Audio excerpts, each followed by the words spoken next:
बात महाराष्ट्र की सियासत में अजित पवार के अचानक ना रहने से एक बड़ा शून्य पैदा हो गया है। अजित पवार को आज बारामती में अंतिम विदाई दी गई।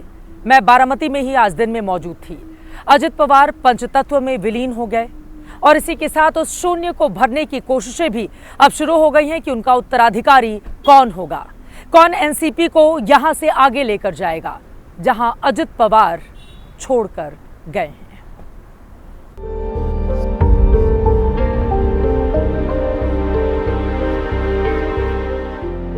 पति अजीत पवार के पार्थिव शरीर पर पत्नी सुनेत्रा पवार गंगा जल चढ़ाती है।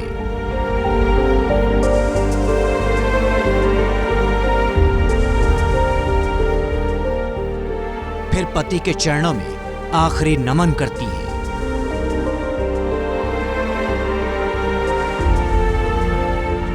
इसके बाद दोनों बेटे जय पवार और पार्थ पवार ने पिता को मुखाग्नि दी।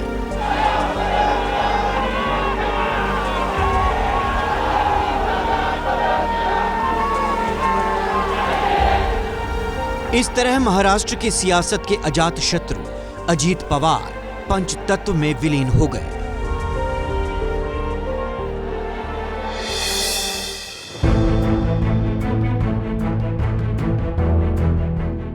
और अब सवाल सामने है कि अजीत पवार के बाद महाराष्ट्र की सियासत में आगे क्या।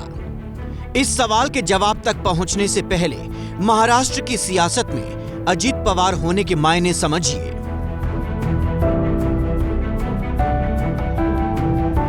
घर से जब अजीत पवार का पार्थिव शरीर विद्या प्रतिष्ठान लाया जा रहा था, नम आंखों से समर्थक कार, बाइक और पैदल दादा की एम्बुलेंस के पीछे चल रहे थे।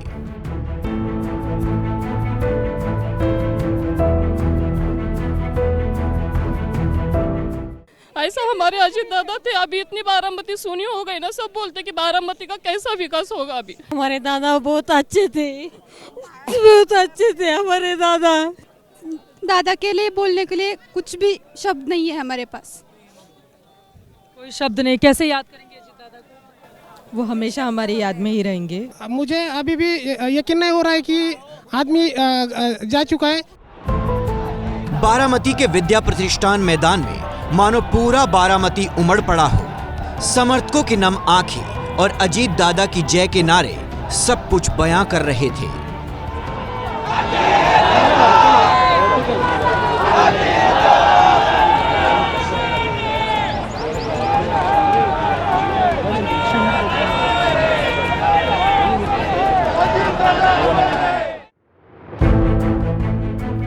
आम ही नहीं, खास भी अजीत दादा को अंतिम विदाई देने पहुंचे, जिनमें केंद्रीय गृह मंत्री अमित शाह, बीजेपी अध्यक्ष नितिन नवीन, केंद्रीय मंत्री नितिन गडकरी, महाराष्ट्र के मुख्यमंत्री देवेंद्र फडणवीस, डिप्टी सीएम एकनाथ शिंदे और आंध्र प्रदेश के मुख्यमंत्री चंद्रबाबू नायडू के बेटे नारा लोकेश समेत हर दल के कद्दावर नेता शामिल थे।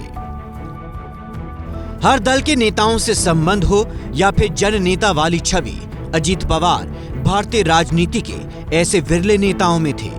अब सवाल है कि इस विरासत को आगे कौन बढ़ाएगा। इसके 3 मुख्य बिंदु हैं। महाराष्ट्र का डिप्टी सीएम कौन बनेगा? एनसीपी की कमान कौन संभालेगा? क्या एनसीपी के दोनों गुट फिर से एक हो जाएंगे? फडणवीस सरकार में एनसीपी कोटे से मंत्री नरहरी झिरवाल ने डिप्टी सीएम के लिए पत्नी सुनेत्रा पवार का नाम आगे बढ़ाया है। सगळ्यांची मागणी तशी जी काय होते ती आता जे रस्त्यात येताना तर वहिनींना पुन्हा कुठेतरी त्या ठिकाणी मिनिस्ट्रीमध्ये आणावं अशी जनतेची अगदी प्रामाणिक इच्छा आहे। त्या पद्धतीने वरिष्ठांबरोबर बसून ती चर्चा करून तसा निर्णय घ्यायला विनंती करू। सुनेत्रा पवार फिलहाल राज्यसभा सांसद हैं, जबकि दोनों बेटे फिलहाल राजनीति में किसी पद पर नहीं हैं। एनसीपी नेताओं की तरह ही बारामती की जनता भी सुनेत्रा पवार को डिप्टी सीएम बनने के पक्ष में नजर आ रही है। अजित दादा अमर रहे के नारे के साथ पंचतत्व में विलीन हो गए महाराष्ट्र के डिप्टी सीएम।